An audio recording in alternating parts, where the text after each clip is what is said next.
Hello. Oh, I can't hear you. Here we Oh, there go. we go. Okay. How's it going? Good. How are you? Good to see you. So good I've to been see meaning you. to reach out because we're moved in and we're now a little bit down the street from you. A Oh little my bit. God. Yay. Oh my God. Yeah, I forgot that you were moving here. I know. So, That's so exciting. Yeah, we'll connect off. Real quick, yes. before we start, this whole community has podcasts, right? Has podcast, yeah, so Okay. before um so Sammy usually is the one hosting these calls, and he is out of town, so I jumped in here. And I know that it's been a little bit thinner of a live audience, but people are watching the replay. So I Okay. know that's kind of been the flow. Let's see. I'm just checking. I'm not gonna let in all these note takers. I'm like, you can come live. Yeah, I know. So so there's no one else here right now, but what we could do is just get started and then you can keep it short and sweet and then we can have the recording and then send it out to everyone because people have been watching the recordings. I think it's just that summer, uh, I know. you know, That's okay. I mean, I can talk to a wall. So I have a whole presentation and I'll talk to them like they're listening. and they wish they were here. You guys that are not here live, I mean, come on. Okay, so I think we're good to go. It's already the note takers in here, so kick it off whenever you're ready. I'm gonna go ahead and pin you. But thanks so Okay. much for being here, first of all, and for pouring into our community. And I just want to introduce Gabrielle for anyone that's coming in here. Gabrielle Scout. She is someone that I've known for a long time, and we've been able to connect and just share notes really on what is this whole thing with growing a business. That was first. And then secondly, what is this whole thing about growing a business and being a mom? Like, how do we do this? Mhm. And really just serve. And so she has built an incredible podcast PR company and goes above and beyond in connecting people and getting them placed. And so this is such a valuable guest expert session. And yes, you can talk to everyone here for their podcast specifically. Some people might not have their podcast yet, so just kind of know that as well. But I think, we've shared and we've talked about there's a right way to do podcasting and marketing, and there's a wrong way. And it's so clear. And it really can differentiate all that effort, the financial investment, the energetic effort, all of that can really, either be utilized and have an ROI or not. And so you have really dialed it in for your clients on how they can really create an amazing ROI from the relationships and from their marketing efforts. So I'm sure you're going to be talking about that. I'm sure you're going to be talking about AI stuff because we've nerded out on that. Feel free to bring in anything around, motherhood as well. We do have a lot of women in here that are doing both, so I think they always love those pieces of advice and wisdom that we've each, been able to I really dialed this one thing in. So I'll go ahead and leave that there. I know you have a whole presentation, but thank you so much for being here. Yay, thank you. I'm so excited. I just like knowing when I speak to an audience of podcasters, it's a little bit different than when I speak to an audience of non-podcasters. I don't have to, I feel like I'm preaching to the choir. You guys get Yeah. me, you get it. But today we're going to be diving into sort of the opposite side of the podcast strategy, which is guesting and the three lies that are keeping you invisible. So, am I ready to hop in? Yeah, let's do Okay, it. awesome. Okay, hello everybody. My name is Gabrielle Scout. You can call me Gabrielle, you can call me Scout, whatever you want. Scout's my nickname, and I am the founder of Scout Agency. Before I dive into the three lies that are keeping you invisible, these are the lies that I have seen over 7 years compound keep women and male entrepreneurs off podcast guesting specifically, and they're just simply not true. So we'll get into those in a second. But first, I started Scouts Agency about 7.5 years ago because 8 years ago I started a podcast. I don't need to tell you guys how incredible hosting a podcast is. You guys know, but I very quickly fell in love with the medium. I was having concentrated conversations with women that I never thought I would have access to. And in a world where, hi Stacy, in a world where things are so fast in social and digital, and they're so quick, and you have to like curate and you have to get a hook, right? And you have to really, really condense things. Podcasting was this place where I could put my phone away and I could just dive deep with another entrepreneur. And so I fell in love with podcasting for that reason. But I saw something happening very, very early on in hosting my own show, which was that I would watch my community follow my guests online, buy their product, listen to their podcast, become clients of theirs just because they heard them on our podcast. And that's when I realized that being a guest on a podcast was a form of PR, and not just any form of PR, but one that had such deep ROI because it was so human first. There was such an emotional connection that was created in that room, in a very intimate and vulnerable room. And because of that, someone would resonate with what the guest said or feel very inspired or suddenly say, oh my God, I've been looking for someone just like that, and then they would go and support their business. So 7.5 years ago, you could not go to a PR agency and say, place me as a guest on a bunch of podcasts. A podcast tour, which is what we call it here at Scouts Agency, was not a ubiquitous strategy. So when I tell the story back, it sounds really nice. But what really happened was that I had a list of 1,000 women I wanted to represent. I had some media kit made up from some graphic designer I knew, and I pitched all 1,000 women in 24 hours, and Gmail said I was spamming, so they blocked my email address, and I opened up a second email address, and I kept going. So in the beginning, it was honestly like, would anybody want this service? The answer was yes, and then it was like, how does this service work? Because there was no blueprint on how to make this a strategic and successful PR campaign. So over the last 7.5 years, my team and I have had the honor of pioneering what a successful podcast tour looks like from an operational standpoint, a back-end standpoint, a client strategy standpoint, a timing and expectation, all of the things, every area of a podcast tour, my team and I have pioneered.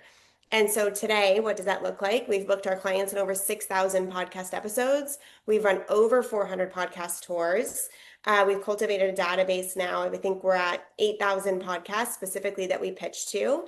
But more importantly, when I placed my clients as a guest on podcasts with consistency and strategy behind it, I watched their brands explode from thousands of Instagram followers to books going to #1 to getting 150 inquiries to work with them from one podcast episode. One of our 7-figure coaches doubled her Q1 revenue, all linked back to podcast guesting. My clients were gaining the network of their dreams from this strategy, which is something I always like to say, do not sleep on that part. And so what was really amazing was seeing in real time what I saw happening with my guests happen to my clients. I love to give a little quick anecdote as to what is possible when you are a guest on podcasts from this one story, because I feel like it sums it up so beautifully. I had a client. I booked Allie Webb on her podcast because I guessed Allie Webb's email. I was like, I think it's this. It was. Allie said yes. Allie Webb, if you don't know, she's the founder of Dry Bar. And my client was like really excited. This was like a huge get for her. And they had an amazing conversation. They were in a room, like you can't just like DM Allie Webb, and be like, can I pick your brain, right? So they really connected on my client's podcast. 9 months later, my client was ready to start her book launch. And I reached out to Allie and I said, hey, will you have my client on? Her book's coming out. She's like, yeah, I loved her. We had a great conversation. I would love to have her on. Then they connected again for a second hour because they had already connected and like were really building on their relationship. Allie then invited my client to co-host an event with her in person. So now she's all over Allie Webb's socials. She's showing everyone that she's co-hosting this event with Allie Webb. And then to top it all off, Allie Webb hired my client and became her client. And I'm like, if this is not the power of podcasting, I don't know what is. I have so many stories like that. And as Sammy said in the beginning, there's a way to do it right and there's a way to do it wrong. And so there's a couple of things that I have seen over time that make a podcast tour win on all fronts. Today, we're going to go over the 3 lies that are keeping you invisible and are keeping you off being a guest on podcasts. And potentially, as you listen to these, there are probably going to be some nuggets here that are keeping your podcast not as visible as you think it should be, right? So we're talking about visibility in general, but specifically through the lens of being a podcast guest. So if you've ever thought, I'm not ready, that's for like celebrities, et cetera, we're going to bust all of those myths because podcast guesting is my absolute favorite form of PR for any female entrepreneur at any stage of the game because you can start booking interviews today. Okay, so let's get into it. The first myth about podcast tours: I need a big audience. I need social media followers. Wrong. Absolutely wrong. I'm going to give you two examples. I had a client. She came to me with 700 Instagram followers and said, I want to be a guest on podcasts. I don't really think I'm ready. I have 700 Instagram followers. And she told me her story. This woman beat cancer. She beat a narcissistic, abusive relationship. And she wanted to help other people move through trauma. And I was like, I don't give a fuck how many Instagram followers you have. That's a story that gets to be out there, right? And we booked her on a very successful 20 show podcast tour, but more specifically, we actually got her on two huge top podcasts run by hosts who have hundreds and thousands of Instagram followers. Then, because they connected so much, because this woman's story was so real and good and valuable, those hosts went on her podcast and she created this connection with both of them. One of them, they went out to dinner, like the whole 9 yards. She's like, I can't believe I'm going out to, these are like influencers, you know what I mean? These are like famous people on reality TV and they're picking me to be on their podcast. And then because she had massaged her message so much over 20 episodes, she said, Scout, I'm going for a TEDx talk. And she got a TEDx talk. All under 1,000 Instagram followers. I will use myself as a beautiful example. In 2021, I launched my book. I had 2,500 Instagram followers. Because of a podcast strategy specifically, I was a guest on 30 podcasts. They all came out the week of book launch. And then I invited all of my past guests that I had on my podcast to a launch party. And of course, we connected. So they're like, of course, I'm going to show up for you, right? My network is so insane because of podcast hosting and podcast guesting that if you added up the followers of every single person that week of launch week that posted about my book, that were podcasters or my guests, it added up to over 8 million followers. My book hit number 11 on Amazon for women in business. I had 2,500 Instagram followers. The people who endorsed the book include Lauren Bostic, Kat Sadler, and Rebecca Minkoff.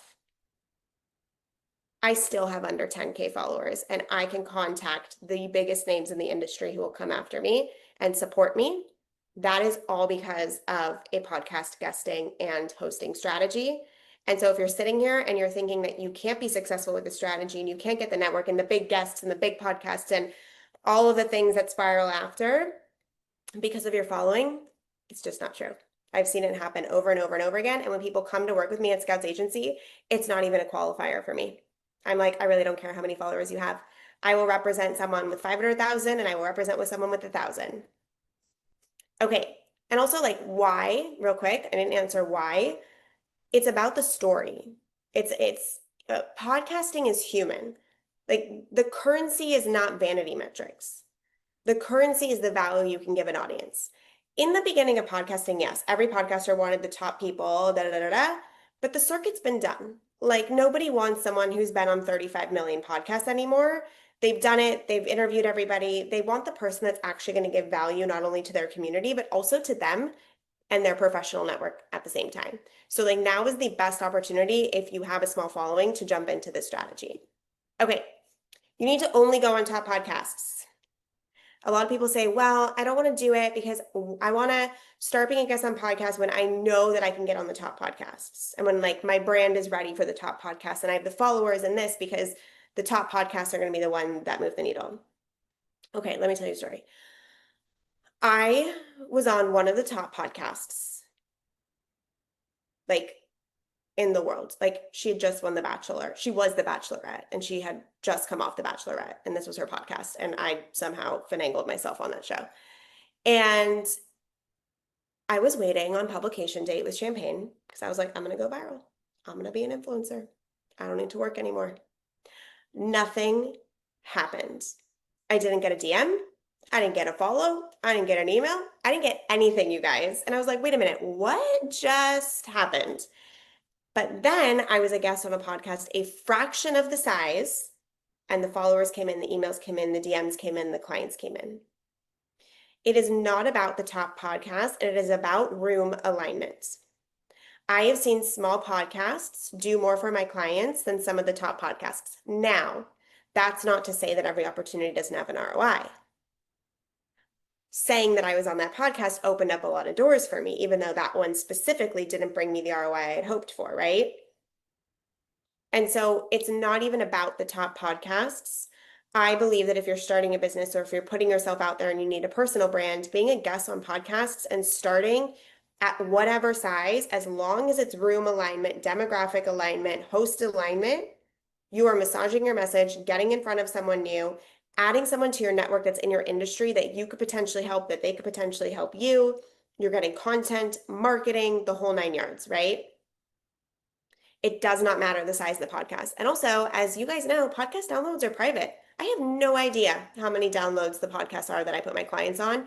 And I'm so grateful for that because instead of this strategy just being like, well, here's the number, you should go on it. It's who's the host, what past guests have they had on, what are the topics they talk about, what's their reputation outside of being host, what does their personal brand on the internet look like, who are they connected? And so this is really about a brand fit versus a vanity metric. Another reason why I love podcasting. Okay, so that's the second myth.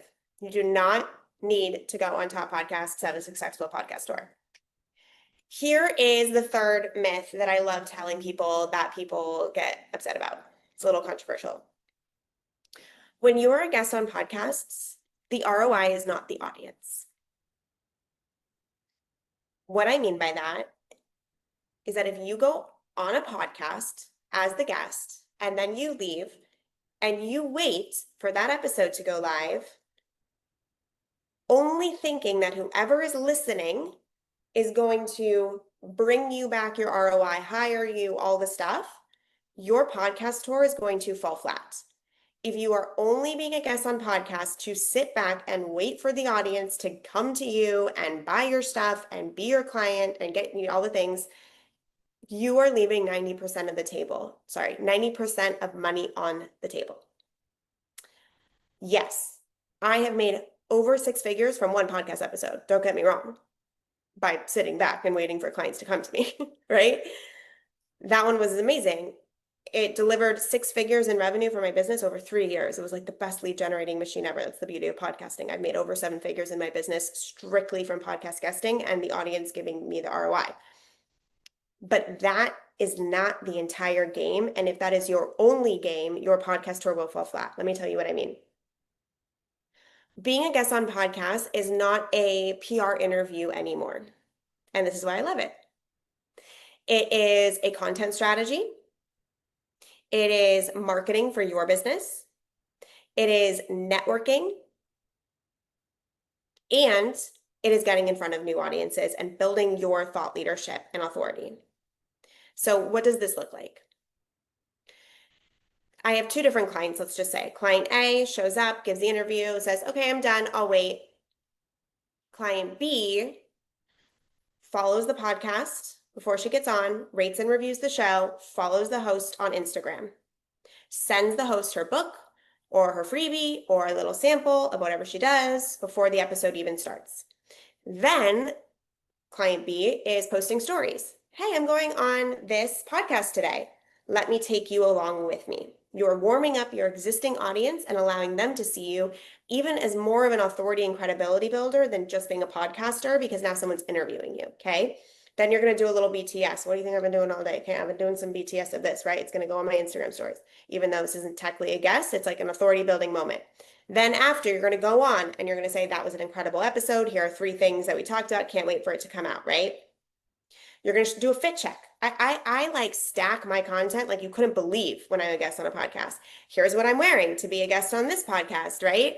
Then after, you're going to send the host a thank you note. You're going to ask how you can support their business. You're going to put it in a newsletter. And then when it comes out, you're going to collaborate, you're going to share, you're going to post on Reels, you're going to ask for the video content, you're going to post it on LinkedIn, right? I just flew out to Dallas to be a guest on the Amberly Lago show. Guys, the episode hasn't even come out, and I think I posted 10 things. It has not even come out. I know she's the best. It has not even come out, and I've done a newsletter recap. I did an Instagram slide carousel recap. I did a vlog. I've done like 10 fit checks around it. Like I've done so much. And then when the episode comes out, like I've also gained 300 Instagram followers from that. Imagine if I just went to Dallas, went on the interview and went home and waited. Terrible. And I opened up my email today and Amber Lee connected me with someone else who's a potential client before the episode even drops. And I'll get clients from that episode because it was perfect and aligned and all the things. So that's the other myth, that the ROI sits in the audience. And people get confused about that because you're like, wait a minute, aren't I supposed to go on like to be in front of new clients? Yes.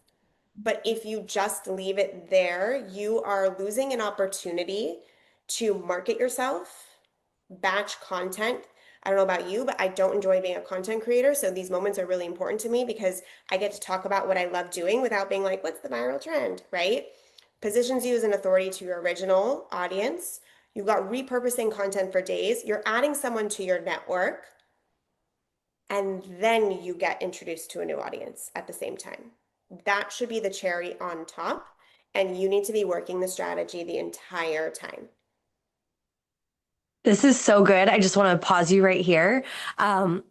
Because we've had a few people jump in here live, and Oh, yes. the details matter so much. And this is where we would get stuck as an agency. I think people come in and they think, okay, you're gonna do everything for me. But as you can tell, like an agency, you can't hire someone to like be there and do a fit check. And say like, which outfit should I wear? I mean, you could have an assistant with you 24/7, but like, who wants that? Like, we all like our space, right? So, these are the things that Speak if for you go yourself, Sammy. above and I want an assistant who's filming my fit checks every day. That would be wonderful. Keep we'll going. send her to you. We'll Yeah. find her.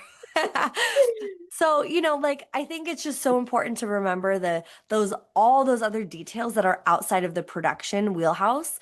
And I think for, some of you like Allie's on here, Kimber, you're kind of just getting in your groove of the episode. So stay there. Don't get overwhelmed with all the extra, right? But Stacy Joe, like you're in your groove. All of these extra things, see now how you're like, okay, I can do the podcast. It's easy to pump it out once a week. But now, like this is the next up level to really develop those relationships and take them to the next level.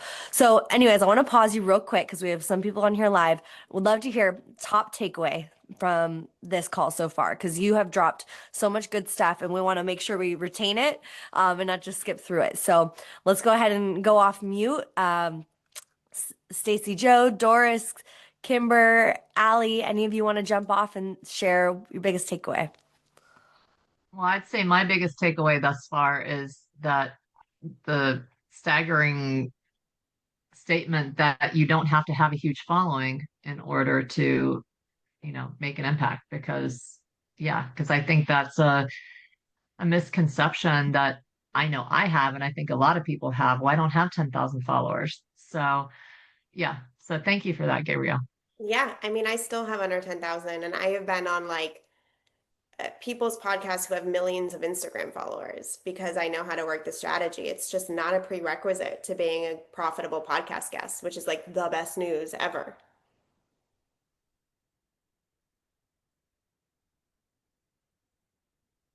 Anyone I else? can go next. Yeah. I would say I think intuitively, I was fully aware that like there should be a stronger strategy behind just showing up, and started saying no and felt guilty about saying no to certain podcasts. But it really just reinforces it's about your content in alignment to the value you bring, and then the follow-up that comes with that. So it's not just about presence and audience, but it's really how do you continue to really showcase the thought leadership to the right alignment of audience, and then all the work you do in the relationship building and networking on the heels of that. So Yeah, and also Doris, what you're saying, something like what's coming up for me is also that all of this extra strategy, in case this is happening for you guys, I would like you to reframe as extra work that you have to do and actually say it actually takes a lot off your mind of what to post.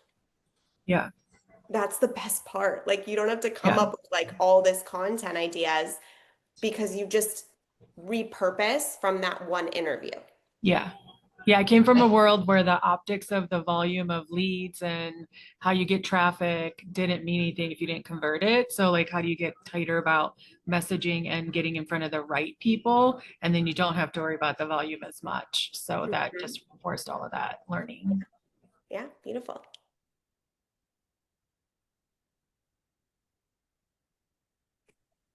Hi, gorgeous friends. I love this really, and she asked me to come to Dallas. Oh, that's a kick in the pants. I should go to Dallas and party with her. But I just texted my team in WhatsApp as you were chatting, girl, and I was just like, all right, podcast tour this fall, because I do get asked to host or to be on a lot of podcasts, but to be honest, I haven't made it a priority, and I think that's a detriment to my business. So I'm definitely gonna circle back on some of these people. You never really know. For me, it's like, what is the Lord going to do? You never know what kind of door he wants to open. If it's not just business, it's always about the soul. So thank you for that. Yay, amen. Yeah. So if you've got podcasts ready, go for sure. That's exciting. Yeah, I need to follow up, or the team does. ASAP.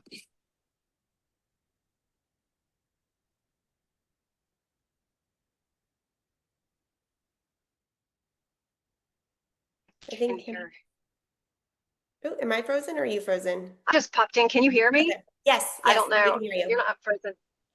Yeah, I just popped in. So I'm just gleaning from all of your takeaways. Thank you very much, everybody. I honestly, I'm so sorry I was late to this because this sounds so valuable, Gabrielle. Thank you. Thank you. Well, you can catch the replay. It's all there.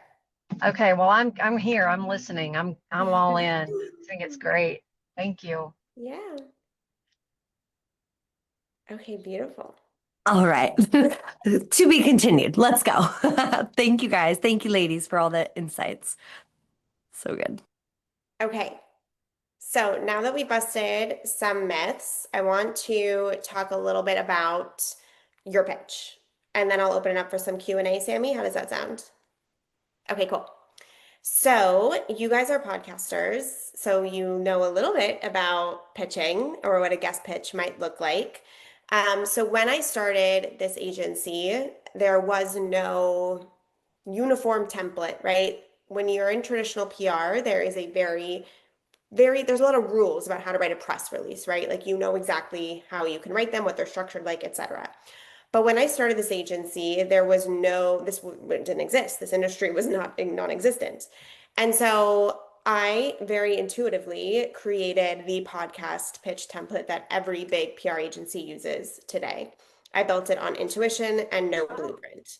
Just a little bit of a background story. I dropped out of college twice, so I am a college dropout. But when I did attend college, I studied journalism and I loved the profile. It was my favorite article to write. I loved sitting down with someone, figuring out who they were, and then figuring out how to write about that person. Obviously, I got into podcasting. It all makes a lot of sense. So when I was writing my first client pitch, I said, well, I wanted to kind of read like a profile in a magazine. I want to capture this person's essence, this person's aura, the humanness of them, one. And then two, I didn't want the podcaster to do any work. If one of my podcasters has to go Google my client's Instagram, I have failed. I don't want a podcaster to lift their little pretty fingers when they are reading my guest pitches. So one, from a strategic standpoint, everything is linked and provided. And two, every single client pitch that we write feels like that person. So when I represent a lawyer, that pitch sounds very different than when I represent an astrologer. With that, I created a template. I remember I used to host a top charting podcast with my sister. We run the Podcast Nation Network. And I remember a year into starting Scout's agency, I got a guest pitch for my podcast. and the pitch read exactly like our guest pitches read. And it was from like a really big PR agency. My team was so mad and I was so happy. I was like, we made it. We're here. If the big guys are listening to us, we just created the industry standard. And so when you are pitching yourself, I'm going to leave a link here, guys, because I'm going to. So if you guys want the pitch template, you can download it for free. And then you can also download my pitch that I'm using right now, specifically, like the exact pitch that I'm using right now. It booked me on 7 podcasts in the last 3 weeks. I can give it to you for free. But the main thing is follow this template, but also infuse your human.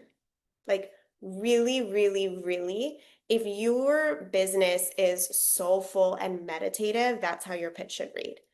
If your business is like boss lady, get shit done, that's how your pitch should read. Allow this process to highlight the really unique part of who you are. It does not need to read like a dry press release because podcasters are human, podcasting is human, and I'm sure none of you want to get a press release or something dry or a resume, right? Like you want to feel what someone has to offer to your podcast as a guest.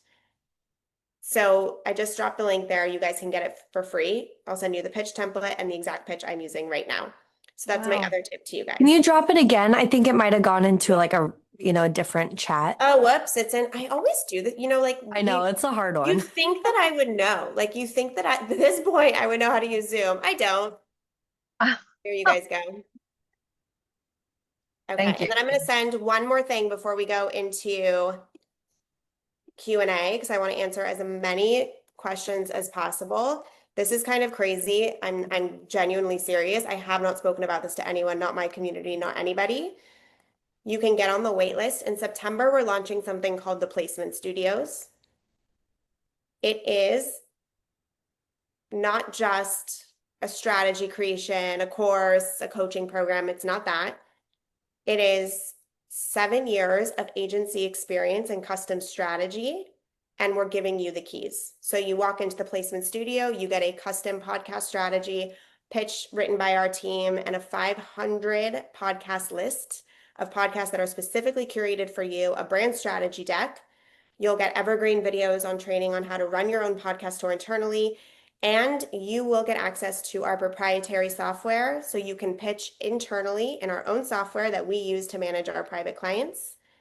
Wow. It'll help your VA do it in under an hour a week, or you do it in under an hour a week.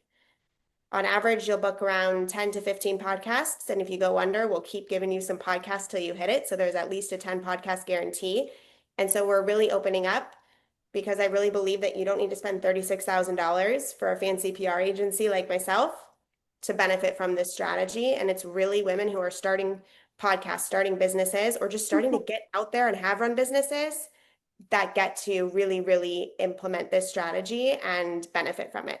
So you can get on the wait list. You're the first one to see this website. And we're launching in September. So you can stay tuned for that.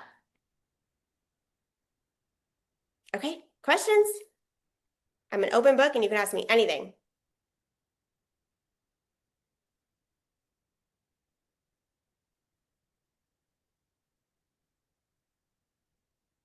I know you got a question in you.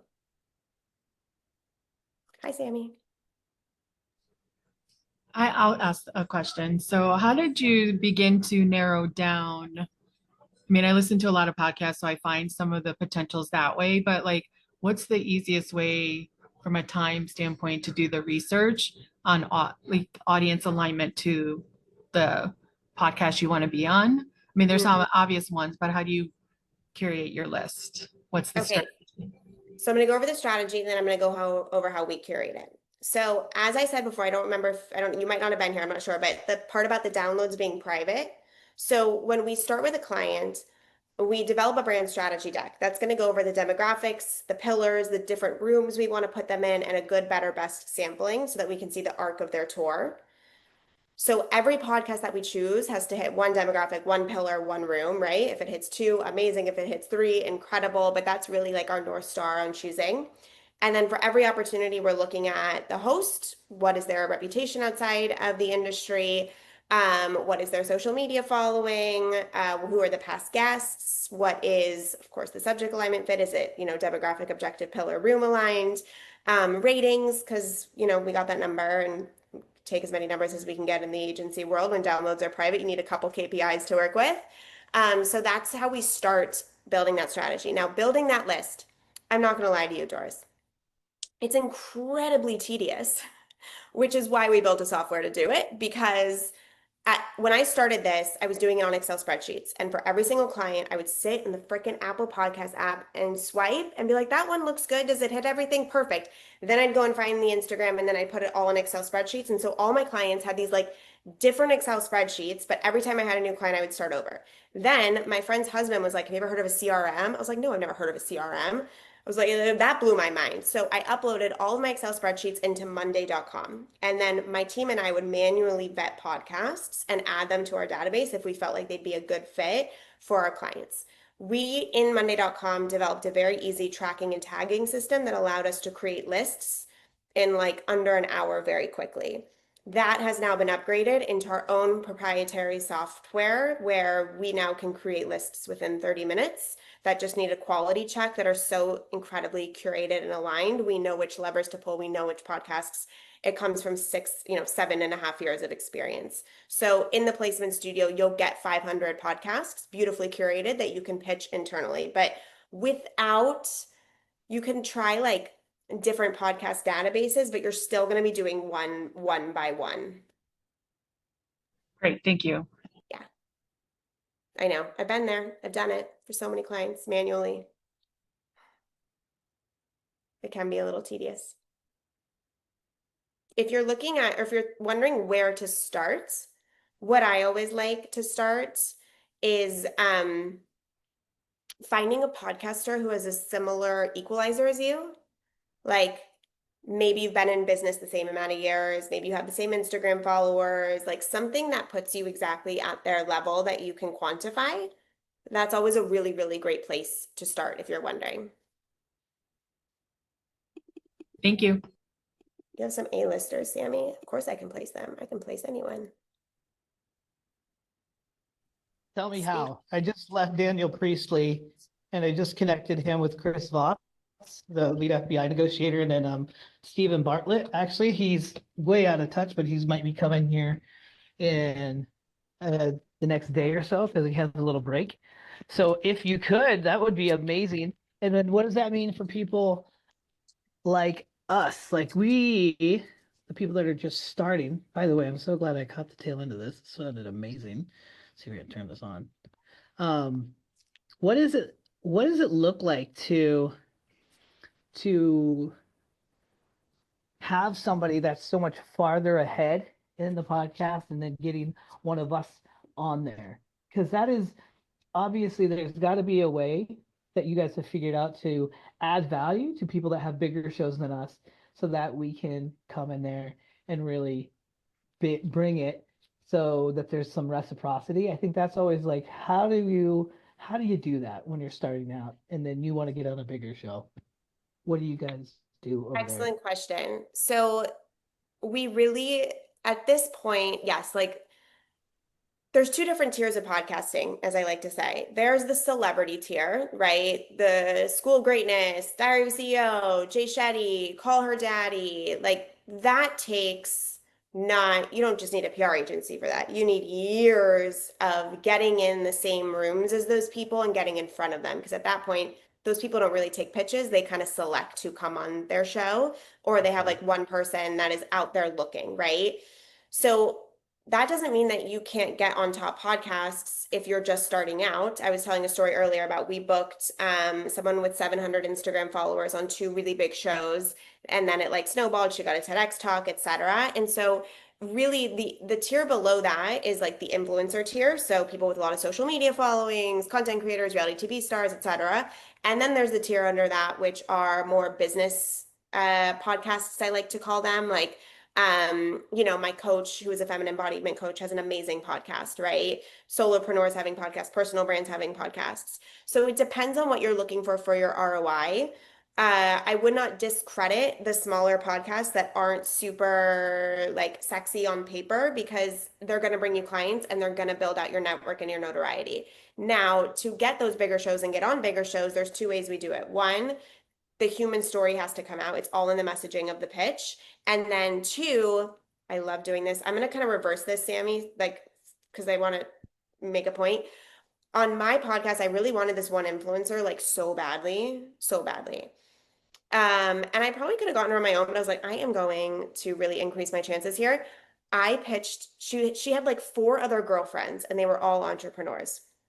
Okay. And they were all like influencers online. So I pitched all four of them, had all four of them on my show. And then by the time I got to her, I was like, past guests include, wow, Oh, these four wow. people. And so when you're thinking about like my client wants to get to a point where she can be on the School Greatness, something like that. So we took a look at the School of Greatnesses, Lewis House guests, and we said which one of these guests have podcasts. And so now we're putting her in the room with people that are like one degree of separation from like the really big people. So there's that way to do it too. If you're specifically trying to target a tier or a group of people, it's like, what's the tier below that you know you can get in with and like work your way around their universe of their web. But then also like you can get on big podcasts today, Sammy. Like that's not a problem. It's just maybe not the ones you were specifically like thinking about, right? And then the ones you're specifically thinking about, that's like, okay, who is in their world? And let's target all of them over the next year or two. And like eventually you'll get into the room with them. That's super smart. Love that. Love that. It's like stealth mode. I don't tell anybody, you Super guys. stealth mode. There's a tactic similar to that where we would have people, we would suggest that people would make a solo episode and feature the artists or the not artists but the people that they wanted to really get on their show and feature a few of them and teach on their stuff and then get that show to the people that manage them, not those people in general, so that it gets in that satellite. But I love that. Just go find their close friends and homies. Like Yeah. past guests include your best friend, your third grade teacher, your mother, your father's best friend, your Uncle John. That is brilliant. Yeah, she had no choice but to say yes. You interviewed my third grade teacher? I mean, that is so, It's like maybe I should have been like an investigative detective or something. so cool. I love Yeah. that. Yeah. Well, So I always I like, didn't yeah. Oh, I didn't mean to bogart this whole conversation. I was just like, I saw that was. I just left my last event because guys, this is total gold. These guys are all they all have their own shows. They're all crushing it. We're so proud of them, and wow, this is so great. Who Yeah. Kimber Allen wants to know who was it. It was it's influencer Sivan Ayla. I just like watched her my whole life and I just really wanted her on. She will Well, never know. it's not bad to also, put it out there to God and to the energy, the collective energy, because you never know who you could get in there and what sphere you're going to be in. And the more attention you put to getting on those, like I've been wanting to be on the Diary of a CEO forever. Like I don't even know what I would speak on, guys. I have no idea. I know that I have a story that's good enough. I know all of us do. How do you position it? How do you structure it? Because it's all about stories, and everyone's really into the thing that sells is your unique story. And then I just found myself in the room with Daniel Priestley for 2 straight days, who's been the most watched person on the Diary of a CEO, and we're like, we're in connections with all that. So Gabrielle, I will definitely reach out to you because I would love to be able to um, Mhm. find out how that can work, but you just never know, guys. The only reason I share with that is you just do not know. Yeah. And if you get that in front of you and keep that in front of you, it shows up. Also, Sammy, I want to piggyback off that. I mean, this is like the power of podcasting is like you meet someone, all of a sudden you're like one step away from your hero. Is if you want to get on someone like the Diary of a CEO or someone big or whatever it is, don't ask, this is like a big reframe. You're not a fan of that show. Ask yourself how you can be a peer of that show. Because Mhm. Diary of a CEO books peers. Diary of a CEO does not book fans. And so like just that mental like change, it's like, what is the talk that makes me a peer of that tier? What is the talk or what is the offer? What is the value that makes me a peer versus a fan? Because podcasters don't book fans, they book peers. Yeah. You could be a fan and, like me, like quietly, with my investigative to get to them. We're on to something. I think there's probably a whole new business in there, Gabrielle, that we just thought of.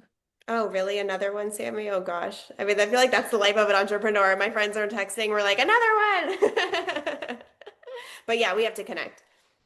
That's awesome. Thanks, Yeah. guys.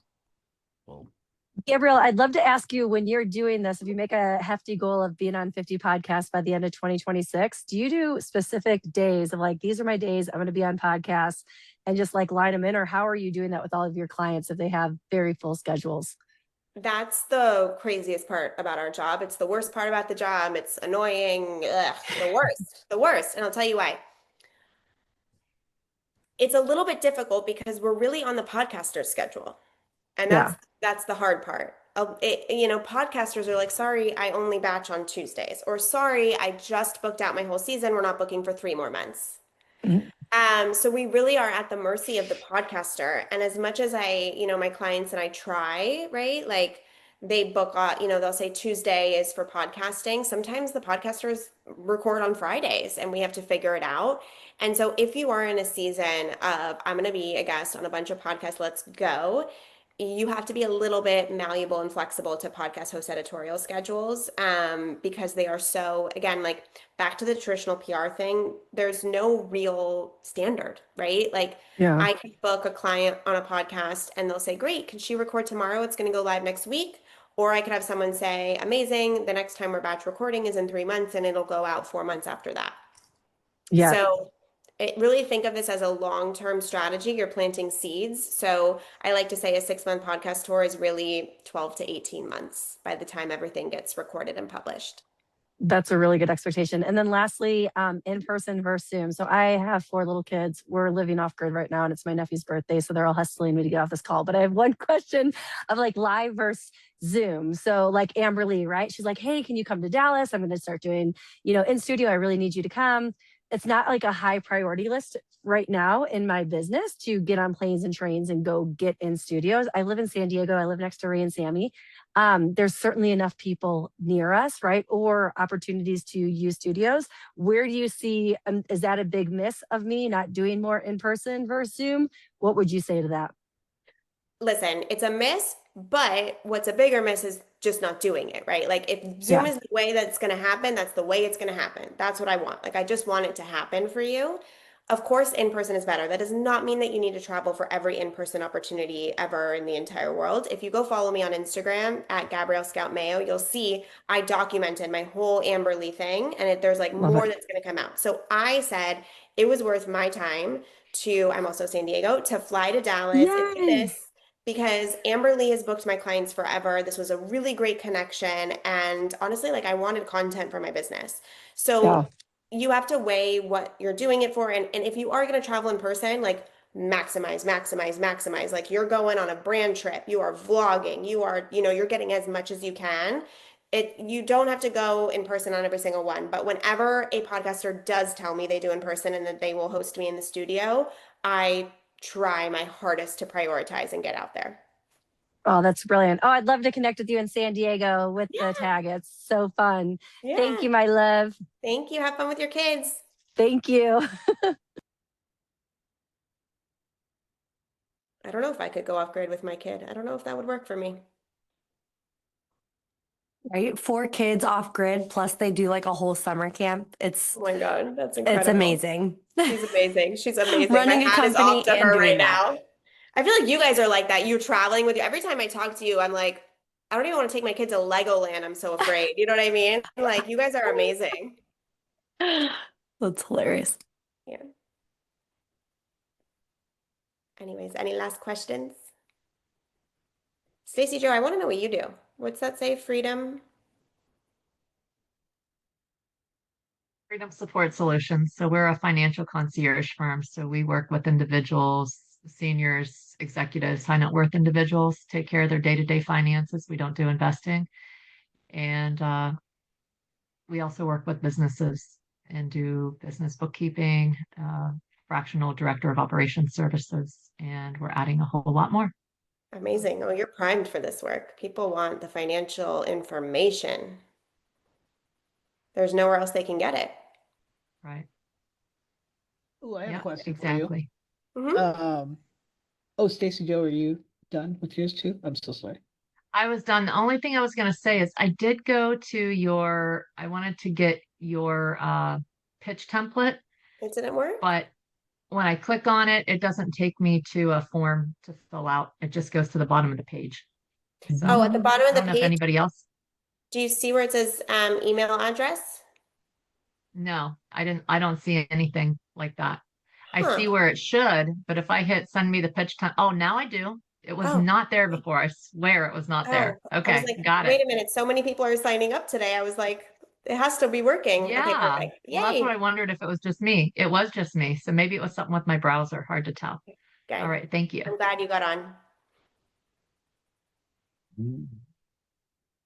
Okay, go, Sammy. Have you pitched any AI generated shows to be on, or anyone's AI generated like joint ventures? Just wondering, because I saw so many weird things this week about people popping up AI generated content, just doing nonstop. And I used to do that too. I used to pop up a AI generated, you know, two-person podcast to talk about the podcast. So it was really just a trailer about the show for people. Mhm. It wasn't designed to be a marketing thing. It was just like to get them to hear what their show is about and what it was showing up as. And Yeah. then yeah, I did have a few people use it for that stuff and it wasn't bad, but I was just wondering if you've seen anything work with that kind of alternative kind of play.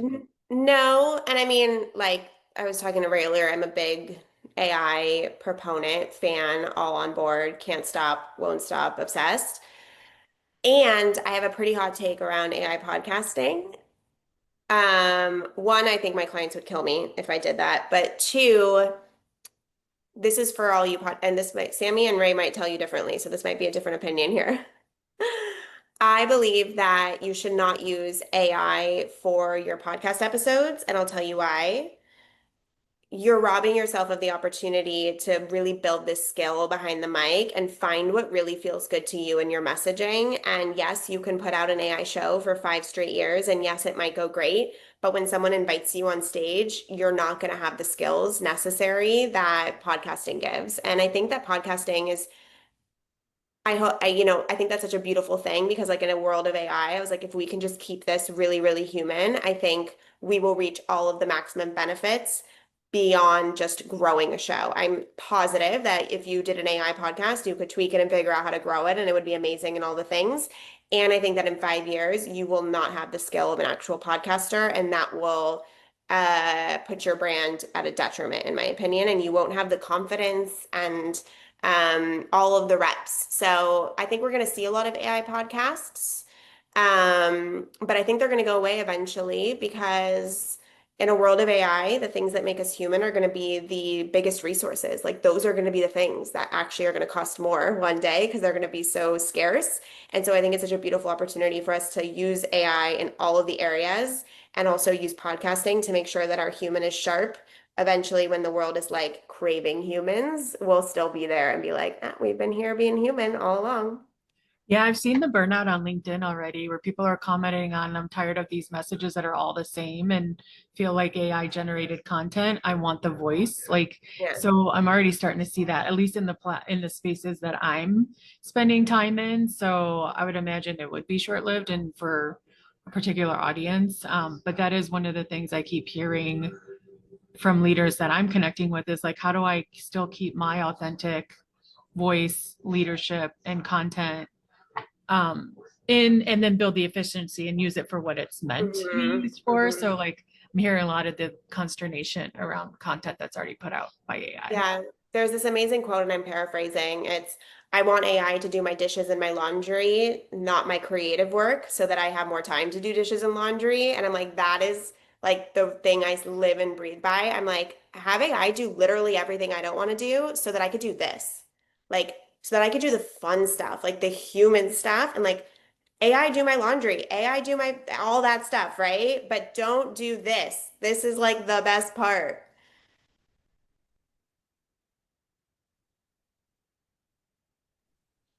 So yeah, that's my take.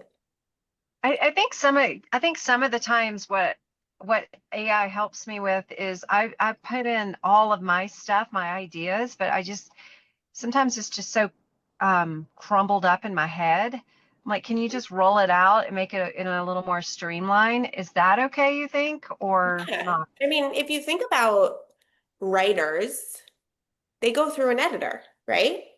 Who smooths Yes. it Yeah, out, right. makes it nice, right? And so again, like an AI being your editor is beautiful. Like that's a great way to use it versus like the AI taking your voice from you. You don't want that to happen. So yeah, like I don't, I write personal essays. I'll have AI do grammar checks. It'll tell me like, hey, this transition from here was a little weak. I'll say I don't really like that ending sentence. Can you give me a couple new options? And that's like the same process you would go through with an editor. Thank you. Yeah. I love AI. It's like, ooh, I'm wondering how we even survived without Claude. Like, that's 8 months ago, like, not even that long ago. I'm looking at my daughter and I'm like, you won't even know a world without AI. That's so wild. Yeah, it's like the Pilot versus the iPhones. Like, you know, the younger generation didn't even have to deal with the Palm Pilot version Yeah. of organization and efficiency. So yeah. Yeah, it's exciting. So yeah, when you're thinking about your podcast strategies or like all of the marketing that you're going to do around the podcast, use AI to help with all of that. AI helps me tremendously. Like I'll put my transcriptions of my podcasts into AI and say, hey, what were my best moments or what was the messaging that I repeated over 10 of these episodes, right? That's so helpful for pattern recognition and bringing everything out, and then just maintain that human voice because in 5 years it's going to be in demand, I feel like. Mm, Yeah, thank you so much. Can you guys hear me? I'm looking at this stuff.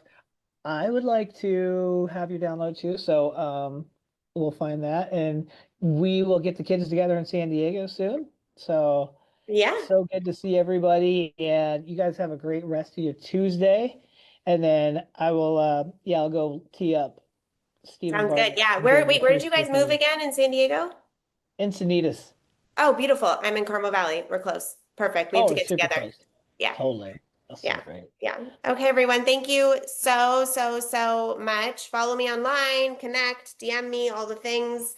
And good luck, everybody. So good to meet you. You too. You're Thanks, amazing. Scott. Thank you. Talk soon. Bye.